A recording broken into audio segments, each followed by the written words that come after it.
Les réputations reposent, avons-nous dit, sur les qualités des œuvres telles que les perçoivent les participants aux divers mondes de l'art.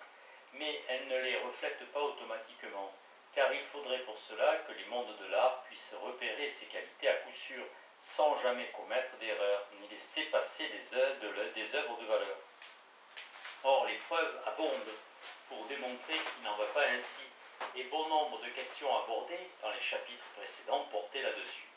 De même, les observations faites ici, aussi résumées soient-elles, montrent bien que certains éléments fondamentaux de la théorie de la réputation contredisent les faits, notamment ceux qui attribuent le mérite ou la responsabilité du résultat au seul artiste et méconnaissent les apports de tous les autres participants dont j'ai parlé si longuement.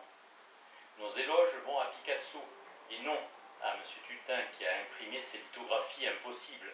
Ils vont à Trollope et non au vieux domestique qui le réveillait tous les matins à 5h30.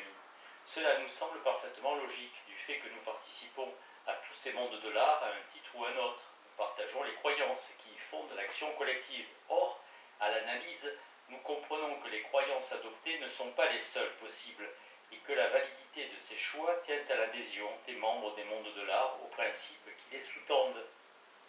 Qu'est-ce qui dure? La plupart des théories esthétiques et les courants traditionnels de la sociologie de l'art insistent sur la possibilité et la nécessité de juger la qualité des œuvres d'art. Ils expliquent comment distinguer les œuvres exceptionnelles des œuvres ordinaires et soulignent que cette distinction doit être la pierre angulaire de toute analyse sérieuse ou rationnelle de l'art en tant qu'activité de l'homme. Si l'art exprime des valeurs culturelles et des émotions humaines fondamentales, certaines manifestations de l'art le font mieux que d'autres. Et ce sont elles qu'il faut examiner pour comprendre le phénomène de l'art dans toute sa vérité. Cette analyse pourrait, à l'instar de la poétique d'Aristote, retenir les meilleurs exemples d'un genre et de chercher à discerner ce qu'ils ont en commun. Dans la sociologie de l'art traditionnelle, par exemple Lowenthal, Lukács, Goldman, on estime généralement que pour analyser les rapports étroits entre la création littéraire et la réalité sociale et historique, il est possible d'étudier les sommets de la création littéraire, tout aussi bien que la production moyenne, et le choix de cela convient même tout particulièrement. Mais quelles sont les meilleures œuvres? Comment les reconnaître? Si c'est à leur conformité avec la théorie qui doit les expliquer, il y a pétition de principe. Cela posé, la façon la plus courante de résoudre le problème consiste à invoquer le bon sens et l'expérience collective, ce que chacun sait. Or, ce que chacun sait, on le constate tous les jours, c'est que certaines œuvres ont duré des années, des siècles ou même des millénaires. Reste à savoir ce que l'on entend exactement par durée. Il ne s'agit pas d'une simple survie matérielle, mais plutôt de la permanence de l'estime témoignée par un très grand nombre de gens. Il n'est donc pas absurde de considérer que la durée est affaire de réputation. Plus exactement, une œuvre qui dure est une œuvre qui garde longtemps sa bonne réputation. Avec un critère d'identification du grand art tel que la durée, tout relativisme est exclu de l'évaluation des œuvres d'art. Recourir au critère de la durée, c'est admettre, conformément à la théorie examinée ici, que les réputations durent quand elles procèdent d'un consensus, lequel se dessine au fil de l'histoire. L'argument de la pérennité du grand art peut s'accommoder de ce constat parce que dans la conception de la réputation qu'il fait prévaloir, il n'a plus qu'une importance secondaire. La théorie qui explique la pérennité des grandes œuvres est une théorie des universaux. Les esthéticiens et les exégètes de l'art cherchent souvent des universaux culturels, des modes de réaction à l'art qui transcendent les particularismes culturels et des formes d'art qui suscitent les mêmes réactions en tout temps et tout lieu. Selon leur raisonnement, si Shakespeare est admiré dans tous les pays où l'on joue son théâtre, ce doit être parce que ses œuvres touchent à quelque chose de si profond dans l'expérience humaine que personne n'y est insensible. Des œuvres d'art acquièrent une réputation durable parce que malgré tous les impondérables des mondes de l'art et tous les caprices de la renommée, certaines œuvres finissent toujours par s'imposer pour leur excellence. Les mécanismes générateurs de réputation interviennent, mais ils aboutissent partout au même résultat. Comment expliquer une telle convergence, si ce n'est en y voyant l'effet de la rencontre entre certains caractères intrinsèques de l'œuvre et quelques aspects fondamentaux, quelque aspect fondamental de la psychologie, et de l'expérience humaine, hors d'atteinte pour la culture. Dès lors, la réputation s'attache, selon le point de vue esthétique, aux œuvres de réelle valeur, alors que pour la sociologie de l'art traditionnel, elle distingue les qualités exceptionnelles d'observation et d'analyse des réalités sociales et historiques. Nous ne pouvons pas dire que cette théorie est fausse et aisément réfutable, mais pas davantage qu'elle est vérifiable. Bon nombre des éléments de réflexion présentés jusqu'ici interdisent d'en faire une base d'analyse très sûre. Quant à ceux qui vont suivre, ils la mettent en doute sans l'infirmer totalement. Si vous estimez que la théorie est juste jusqu'à preuve du contraire, elle restera valide à vos yeux. Si vous la pensez fausse en raison des doutes qu'elle inspire, vous serez fondé de la rejeter. Pour moi, il ne s'agit pas d'entrer dans un débat esthétique, mais bien plutôt d'examiner la portée des analyses sociologiques qui, en concevant l'art comme l'expression de valeurs et de préoccupations fondamentales d'une culture, prétendent révéler à partir des œuvres et la culture dont elles procèdent et ce que leur caractère essentiel doivent à l'action de la société au sens le plus large. La théorie est sujette à caution parce que des œuvres d'art peuvent durer pour de toute autre raison qu'une estime universelle. Beaucoup d'œuvres doivent leur réputation persistante non pas à la faveur d'un vaste public, mais bien à leur importance historique. Bakhtin fait observer que tous les grands écrivains que compte la littérature mondiale, Rabelais est dans notre pays le moins populaire, le moins étudié, le moins compris et apprécié. Si l'on ne prend pas plaisir à le lire, c'est parce qu'on ne voit pas que son ventre s'attaque en fait au rapport de domination de la société féodale en usant du rire et du langage des halles pour dire ce qu'il était impensable d'exprimer autrement. Le lecteur ne saurait apprécier une œuvre aussi étrangère à son expérience personnelle s'il n'en saisit pas la portée. De même, Raymond de Moulin remarque que beaucoup d'œuvres de maîtres de la peinture ancienne ne doivent pas leur réputation actuelle aux qualités admirables que les gens peuvent leur reconnaître. En fait, les revirements de la pensée critique entraînent une révision périodique de ces réputations-là, mais à leur valeur historique, indépendante des fluctuations du goût, l'histoire demeure l'autorité souveraine. Il faut aussi s'interroger de manière plus générale sur ce que les mécanismes de la réputation excluent. Comme nous l'avons vu, les mondes de l'art procèdent en permanence à un travail de sélection. Ils retiennent quelques-unes des multiples possibilités qui s'offrent et rejettent certaines œuvres et certains artistes naguère en faveur. Mais ces changements de réputation concernent surtout la production courante d'un monde de l'art. La sélection est autrement plus lourde de conséquences quand les mondes de l'art ne sont attentifs qu'aux œuvres créées par les professionnels intégrés. Les francs-tireurs sont encore assez proches des pratiques du monde de l'art et assez soucieux d'attirer son attention sur leur travail pour que les mondes de l'art les intègrent, parfois après coup. Mais les mondes de l'art accueillent rarement en leur sein les artistes naïfs et les artistes populaires. Leur production est, dans sa forme comme dans sa conception, trop éloignée des normes. Elle est stigmatisée pour son caractère loufoque ou bizarre, ou parce qu'elle est trop liée à la vie ordinaire de gens ordinaires, pour satisfaire aux critères de la théorie de la réputation. L'œuvre d'un artiste naïf peut attester un don exceptionnel, mais elle est la plupart du temps trop personnelle pour retenir l'attention d'un vaste public. L'œuvre d'un artiste populaire parle au grand nombre, mais rien d'exceptionnel ne la distingue. Ainsi, la sélection qui permet au monde de l'art de fonctionner et de bâtir des réputations élimine la plupart des œuvres que d'autres modes de définition et de sélection conduiraient à assimiler à de l'art de qualité et du grand art.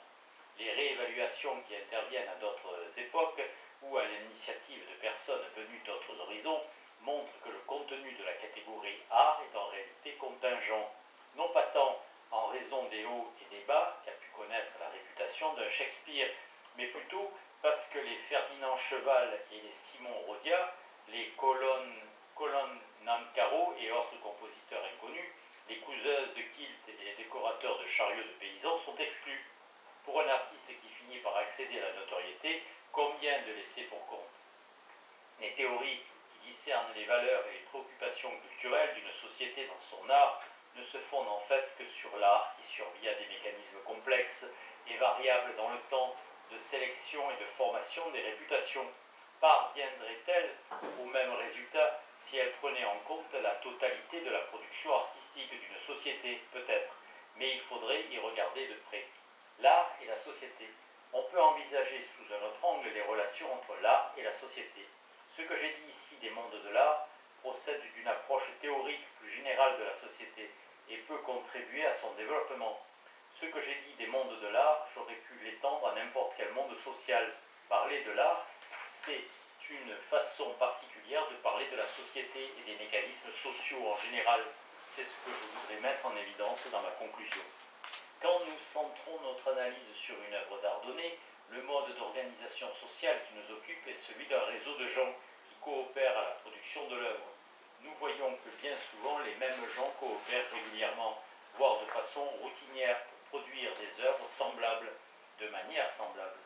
Ils organisent leur coopération en s'en rapportant aux conventions en vigueur dans le monde où de telles œuvres sont produites et consommées. Si ce ne sont pas vraiment les mêmes participants qui agissent ensemble chaque fois, ceux qui les remplacent connaissent assez ces conventions pour que la coopération se poursuive sans heurts. Les conventions facilitent l'action collective et permettent d'économiser du temps, des efforts et des ressources. Il n'est pas pour autant impossible de travailler en dehors des conventions. C'est simplement plus difficile et plus coûteux. Des changements peuvent se produire, notamment quand quelqu'un imagine une nouvelle façon de se procurer les ressources les plus importantes. Aussi, les modes de coopération conventionnels ne sont-ils pas forcés de se perpétuer, car il y a toujours des gens pour inventer de nouveaux modes d'action collective et découvrir les ressources nécessaires à leur mise en œuvre. Cette analyse ne se borne pas à affirmer que l'art est un phénomène social ou à établir une correspondance entre des formes d'organisation sociale et des styles ou des thèmes artistiques. Cette analyse ne se borne pas à affirmer. Elle montre que l'art est social en ce qu'il est créé par des réseaux de personnes qui agissent ensemble et elle propose un cadre d'études pour différents modes d'action collective qui passent par des conventions consacrées ou nouvelles.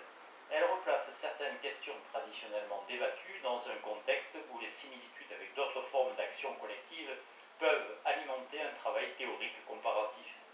L'étude de l'art comme action collective participe d'une démarche qui s'applique plus généralement à l'analyse de l'organisation sociale.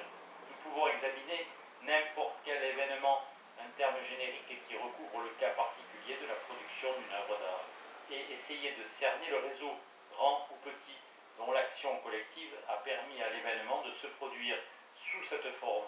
Nous pouvons rechercher les réseaux dont la coopération est devenue régulière ou routinière, et préciser les conventions qui permettent à leurs différents membres de coordonner leurs activités respectives. Les termes d'organisation sociale ou de structure sociale peuvent tous nous servir à désigner par métaphore les réseaux réguliers et leurs activités. Gardons-nous cependant d'oublier que ce sont des métaphores et d'en tirer des éléments que seul un travail de recherche peut permettre d'établir. Quand des sociologues parlent de structure sociale ou de systèmes sociaux, l'emploi de la métaphore suppose, sans que l'hypothèse soit jamais étayée, que l'action collective considérée intervient régulièrement ou souvent, on ne sait pas trop, et que les différents acteurs agissent ensemble pour produire toutes sortes de résultats. Nous devrions pourtant savoir, comme les données empiriques nous y obligent pour l'analyse des arts, pour que l'enquête seule peut montrer si le degré de régularité observé dans l'action collective légitime cette description. Certaines formes d'action collective se répètent très souvent, d'autres moins et beaucoup rarement. De même, les gens qui coopèrent à la production d'une œuvre ou d'un type d'œuvre ne se retrouvent pas forcément ensemble pour d'autres projets ou d'autres œuvres. Là aussi, c'est l'enquête empirique qui permettra de l'établir. Les actions collectives et leurs résultats constituent l'unité élémentaire de l'investigation sociologique. L'organisation sociale représente le cas particulier où les mêmes personnes agissent ensemble pour produire tout un éventail de résultats différents de façon régulière.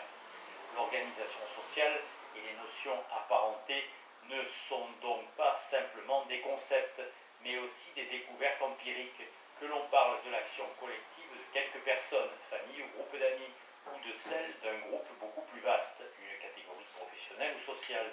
Il faut toujours se demander qui agit ensemble pour produire quoi.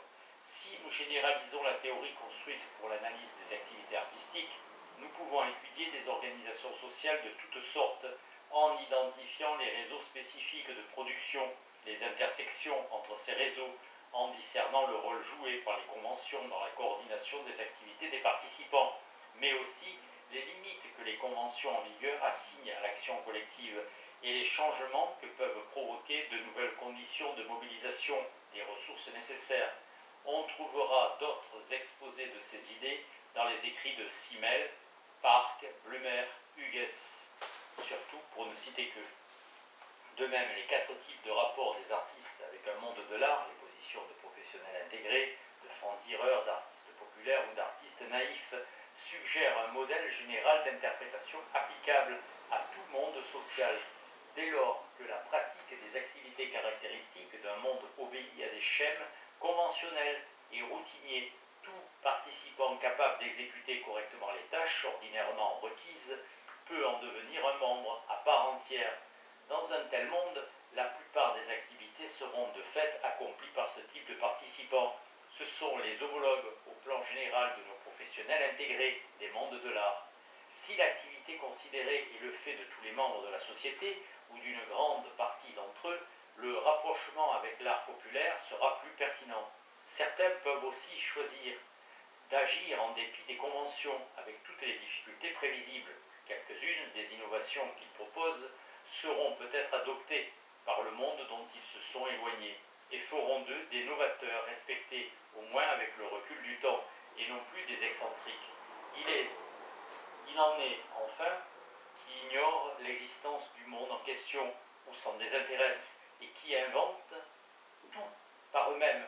Ce sont les homologues des artistes naïfs. À cet égard, nous pouvons dire, un peu plus légitimement qu'on ne le fait d'habitude, que le monde de l'art reflète la société dans son ensemble.